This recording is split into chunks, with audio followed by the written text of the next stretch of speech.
سلیمان علیہ السلام پرندوں کی بولی سمجھ سکتے ہیں. میرے نبی کا مقام وہ ہے آپ نے بے جان جانوروں کی بھی بولی سمجھی ہے اور جن میں روح نہیں ہوتی ان کی بھی بولی سمجھی ہے.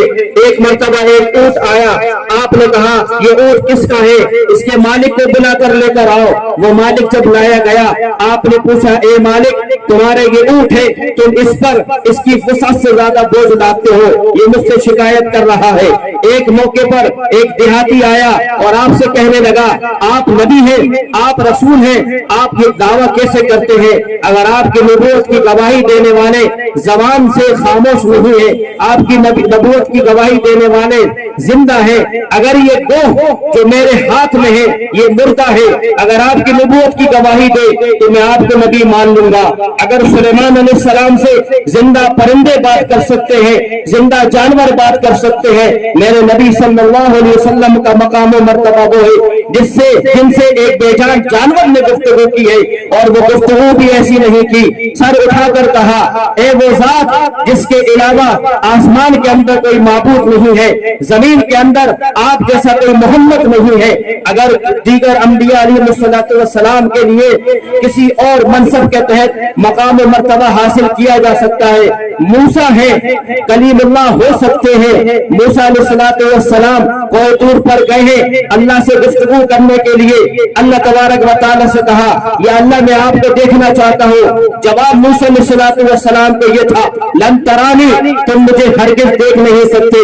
لیکن میرے محبوب صلی اللہ علیہ وسلم کا مقام و مرتبہ وہ ہے کہ یہاں تقاضے وصال کے ہو رہے ہیں, وہاں بات یہ کی جا رہی ہے کہ مجھے دیکھ نہیں سکتے. یہاں جبریل کو بھیجا جا رہا ہے, جاؤ میرے محبوب آرام فرما رہے ہیں, ان کو اٹھانا نہیں, ان کی نیند میں خلل ہوگا, ان کو آواز نہیں دینا. لا ترفعوا اصواتکم فوق صوت النبی, اگر تم ان کو آواز دو گے تو یہ بے ادبی ہوگی. جانا وہ آرام فرما رہے ہیں, ان کے پاؤں میں بوسہ دینا, ان کی آنکھ کھلے گی, ان سے کہنا کہ آپ کا رب آپ کے دیدار کا اشتیاق چاہتا ہے, آپ کا رب آپ کی ملاقات کا شوق رکھتا ہے. اگر دیگر انبیاء علیہ السلام روح اللہ ہے, میرے نبی صلی اللہ علیہ وسلم کا مقام و مرتبہ تو ہے کہ آپ نے بے جان کنکروں میں جانے ڈالی ہے. اگر عیسیٰ علیہ السلام اللہ کے حکم سے مردوں کو زندہ کر سکتے ہیں, ہاتھ لگا کر قبر کے اندر سے مردوں کو اٹھا سکتے ہیں, تم بھی زندہ کر مردوں میں جان ڈال سکتے ہیں. میرے نبی کا مقام و مرتبہ وہ ہے. ابو جہل ابو لہب ہاتھ میں کنکریاں لے کر آیا اور کہنے لگا اے محمد اگر تم ان سے یہ کہلوا دو کہ میں نبی ہوں تو میں ابھی اس وقت کلمہ پڑھنے کو تیار ہوں. کیا تم مجھے بتاؤ, کیا ابو جہل کے ہاتھوں میں کنکر نے گواہی نہیں تھی؟ کیا ابو لہب کے ہاتھوں میں کنکر نے گواہی نہیں تھی؟ دیگر انبیاء علیہ السلام نے اپنی اپنی قوموں کی عبادت اپنی اپنی قوموں کی نمائندگی کی ہے. کوئی کسی قوم کے لیے آیا, کوئی کسی خطے کے لیے آیا. میرے نبی کا مقام و مرتبہ وہ ہے وما ارسلناک الا رحمۃ للعالمین. اے اللہ کے حبیب ہم نے آپ کو ایک جہان کے لیے نہیں, ایک قوم کے لیے نہیں, بلکہ پورے جہان کے لیے رحمت بنا کر بھیجا ہے. آپ انسانوں کے لیے رحمت ہے. جب جانوروں پر ظلم کیے جا رہے ہو آپ نے اس وقت آ کر لوگوں کو ان کے حقوق بتائے. آپ مردوں کے لیے رحمت ہے. جب مردوں پر ظلم جبر کے پہاڑ توڑے جا رہے تھے, غلاموں کی زندگی پس سے پتھر تھی, یتیموں کا ٹھکانہ ماوا اور منجا اور مسکن نہیں تھا. جب اللہ کے حبیب صلی اللہ علیہ وسلم دنیا میں آئے آپ نے اس وقت مردوں اور عورتوں کے لیے رحمت کا نمونہ بن کر دکھایا. جب عورتیں ظلم و ستم کی چکی میں پیسی جا رہی تھی, جب ان کے حقوق کی پامالی کی جا رہی تھی, جب اللہ کے حبیب صلی اللہ علیہ وسلم دنیا میں آئے آپ نے فرمایا یوصیکم اللہ فی اولادکم للذکر مثل حظ الانثیین. اے لوگوں اللہ تمہیں وصیت کرتا ہے اگر باپ کی وراثت میں حصہ بیٹے کو دیا جائے گا تو جس طرح لڑکا باپ کی وراثت کا مستحق ہے اسی طرح لڑکی بھی باپ کی وراثت کی مستحق بنے گی. یہ وہ کیفیتیں تھیں. لوگ کہتے ہیں اللہ کے حبیب صلی اللہ علیہ وسلم کی زندگی معجزہ نہیں تھی. سارے انبیاء علیہ السلام کے معجزے لے لیں. حسن یوسف دم عیسیٰ ید بیضا داری, حسن یوسف دم عیسیٰ ید بیضا آج خوبہ حالم تو تنہا داری. یعنی مطلب یہ ہے یوسف علیہ السلام کا حسن اور موسیٰ علیہ السلام کا عصا، عیسیٰ علیہ السلام کا دم اور فوق، یہ سارے نبیوں کے معجزات جمع کر لیے جائیں، میرے نبی محترم مکرم معزز کا ایک معجزہ جس سے دنیا قرآن کے نام سے جانتی ہے، وہ ایسا معجزہ تھا دنیا آج بھی اس کی نظیر بنانے سے قاصر رہی ہے۔ وَإِن كُنتُمْ فِي رَيْبٍ مِّمَّا نَزَّلْنَا فَأْتُوا بِسُورَةٍ مِّن مِّثْلِهِ، اگر تم شک کرتے ہو کہ قرآن آسمانی کتاب نہیں ہے تو اس کی ایک صورت بنا کر دکھا دو۔ فَإِن لَّمْ تَفْعَلُوا، اگر تم نہیں بنا سکتے، وَلَن تَفْعَلُوا، ہرگز نہیں بنا سکتے، کیونکہ یہ کلام انسان کا نہیں ہے، یہ کلام وحدہ لا شریک لہ ہے۔ اگر انبیاء علیہ السلام کو یہ مقام دیا گیا کہ انبیاء علیہ السلام نے اپنے قوموں کی امامت فرمائی ہے، تو میرے نبی مکرم، میرے نبی محترم، میرے نبی معزز کو یہ مقام و مرتبہ عطا کیا گیا۔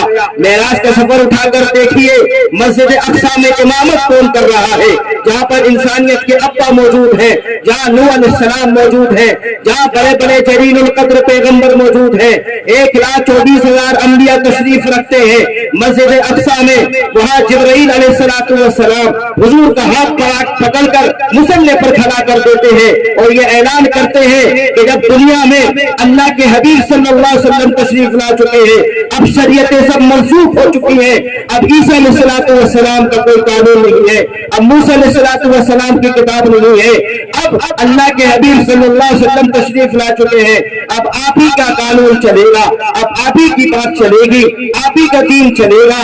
وہ نماز جو مسجد اقصی میں اللہ کے حبیب صلی اللہ علیہ وسلم نے سارے نبیوں کو پڑھائی ہے، کیا یہ آپ کے پتھر ہونے کی فضیلت نہیں ہے؟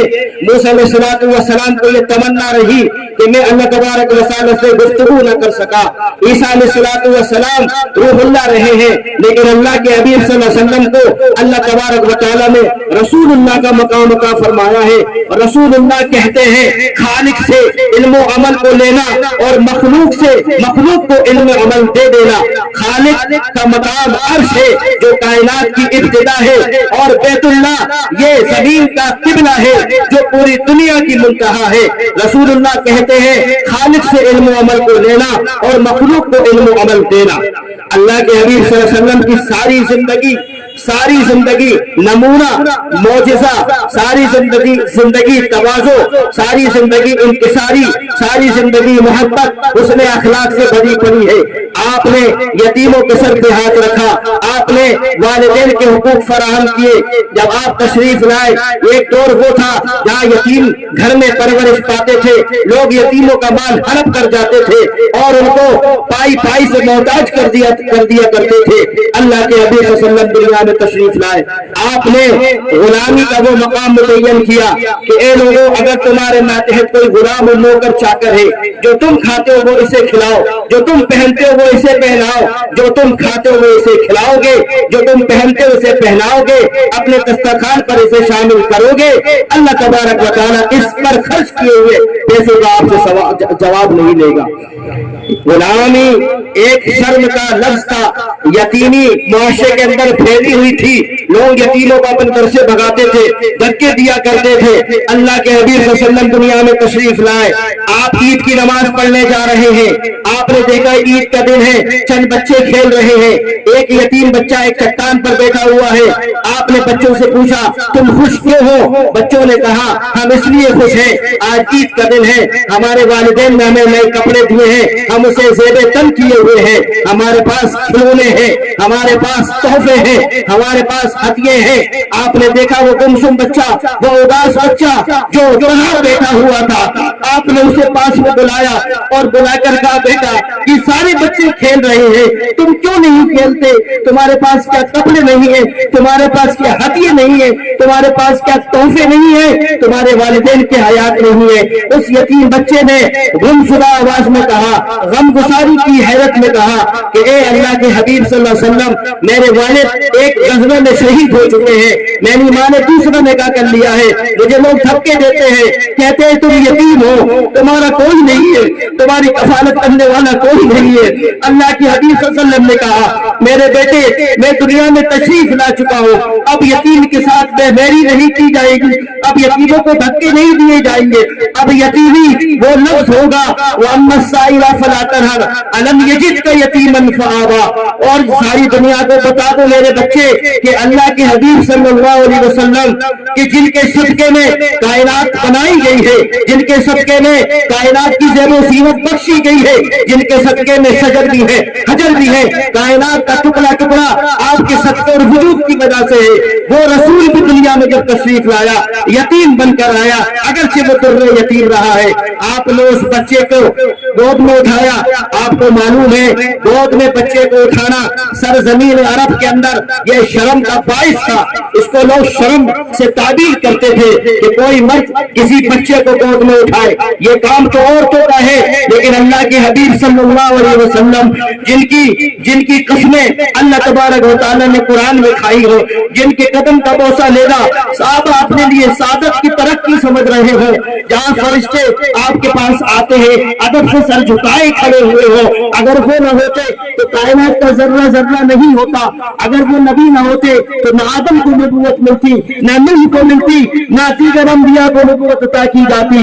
इतना मुतबर्रक अजीब शान वाला नबी एक बच्चे को गोद में उठाकर दुनिया वालों को ये पैगाम दे रहा है कि देखो जिसके बाप का इंतकाल हो जाए या जिसकी माँ का इंतकाल हो जाए वो यतीम इस काबिल है तो उसको सीने से लगाया जाए, इस काबिल नहीं है तो उसको धक्के दिए जाए। आपने उसे गोद में उठाया और उठाकर ईद की नमाज पढ़ाने जा रहे थे, वापिस घर लौटे सैयद आयशा रज़ी अल्लाह ताला अन्हा से फरमाया, आयशा हसनैन करीमैन के कपड़े लाओ, इस बच्चे को पहनाओ, गुस्ल कराओ, आंखों में सुरमा लगाओ, सर में तेल डालो, आज इस बच्चे को मैं ईद लेकर जाऊंगा। जब वो बच्चा तैयार हुआ आपने उसे गोद में उठाया, अबू बकर भी थे, उमर भी थे, उस्मान भी थे, हैदर कर्रार भी थे, दीगर किबारे साहबा भी थे।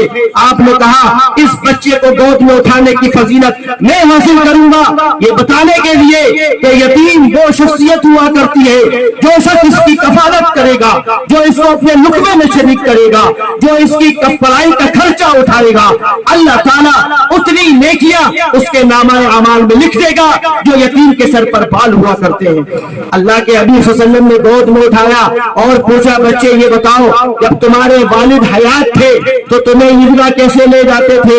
उसने कहा मेरे अब्बा जब हयात थे मुझे कंधों पर बिठा कर लाते थे। अल्लाह के हबीब सल्लल्लाहु अलैहि वसल्लम ने उस छोटे से बच्चे को अपने कंधे पर बिठाया, वो कंधा जिस पर सवारी करने के लिए हसनैन करीमैन के अलावा सब लोग तरस रहे हो, वो कदम जिसका बोसा लेना किबारे साहबा सादत मंदी समझ रहे हो, वो कमली जो जिब्रील अलैहिस्सलातु वस्सलाम के लिए बाइस फख्र रही हो, उस कमली को वो बच्चा बस करता है। अल्लाह के हबीब सल्लल्लाहु अलैहि वसल्लम की जुल्फों से खेलता है, वो जुल्फे जिसके बारे में साहबा ये तमन्ना करते थे अगर ये जुल्फे हमें नजर आ जाए तो हमारी सुबह की ईद हो जाए। वो नाक और वो कान जिसकी खस्में कुरान में अल्लाह तबारक व तआला ने खाई है, वो सुहा ए मोहम्मद तेरे चेहरे की कसम है, वो नई नींदा सजा आपकी जुल्फों की कसम है। कुरान कसमें खा रहा हो, इन जुल्फों से इन चेहरे से वो बच्चा खेल रहा। खेलते खेलते ईदगाह पहुंचे, अल्लाह के हबीब सल्लल्लाहु अलैहि वसल्लम ने उस बच्चे को गोद से उतारा, वो बच्चा सफ में बैठने लगा। हुजूर ने उस बच्चे को खींचा और अपने साथ मिंबर पर बिठाया और फरमाया, लोगों जिस तरह मेरा हाथ इस यतीम पर है, अगर कोई शख्स यतीम की कफालत करेगा अल्लाह ताला जितने बाल उसकी हथेली के नीचे है उतनी नेकियां उसके नामाए आमाल में लिख देगा। तुर्रे फिसानी ने तेरी लोगों को मसीहा कर दिया, मरते हैं जो उनके नाम पर वो जिंदा रहते हैं।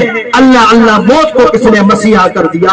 आप देखें एक जमाना जहाँ जाहिलियत का ये दौर दौरा हो, वहाँ अल्लाह के हबीब सल्लल्लाहु अलैहि वसल्लम तशरीफ लाए और आपने लोगों को उनके मकाम, उनका मर्तबा, उनकी इज्जत, उनके साथ किस तरह पेश निशाना है, सारी चीजें कर कर दिखाई है।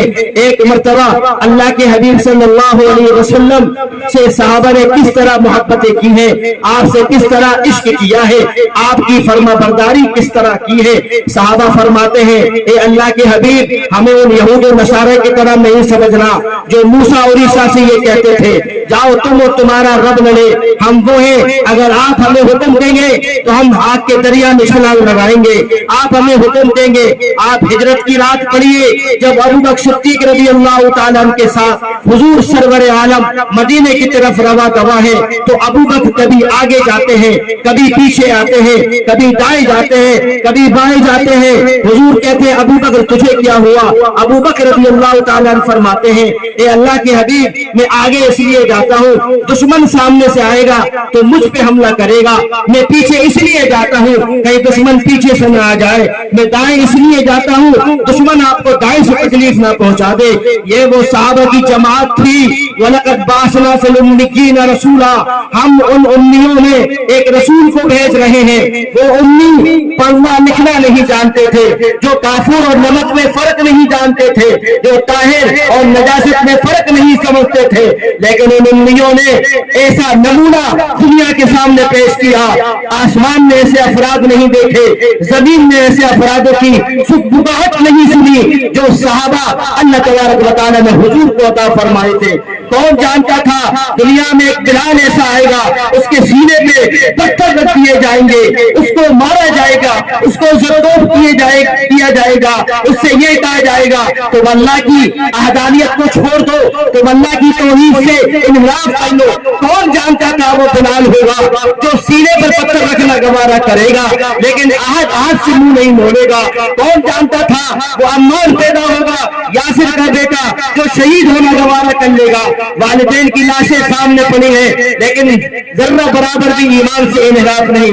कौन जानता था वो मुसअब बिन उमैर होंगे जो ऐशो इशरत की जिंदगी छोड़कर हुजूर के दामन से वाबस्ता होंगे, फिर वाबस्ता होने के बाद ऐसा नमूना पेश करेंगे कि दुनिया भी उन पर हैरान हो रही होगी।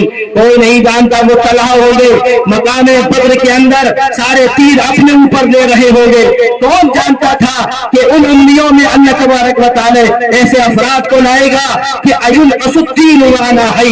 अबू बकर ये कहते फिरे क्या दीन में कमी हो जाए और अबू बकर जिंदा रहे। खुदा की कसम, अगर मदीने के अंदर अज़वाज मुतारहात पर मदीने के कुत्ते हमला कर दे और उनकी कलाइयां पकड़कर उन्हें खींच ले, अयुल असुद्दीन वाना है, और अबू बकर जिंदा रहे, दीन में कमी हो जाए, ये अबू बकर बर्दाश्त नहीं कर सकता।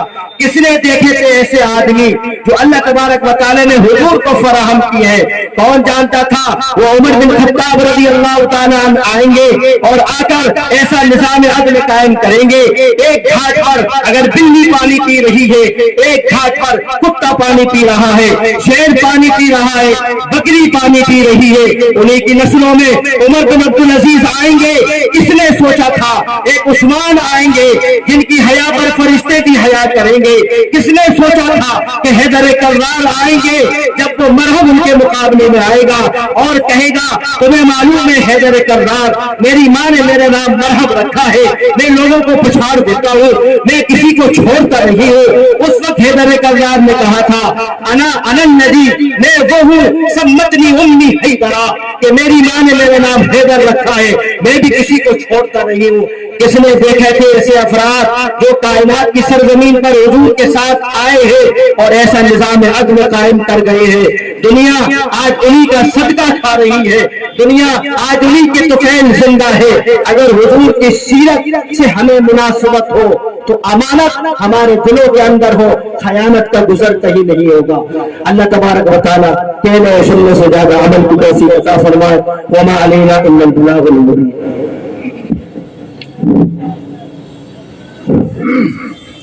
अस्सलामु अलैकुम।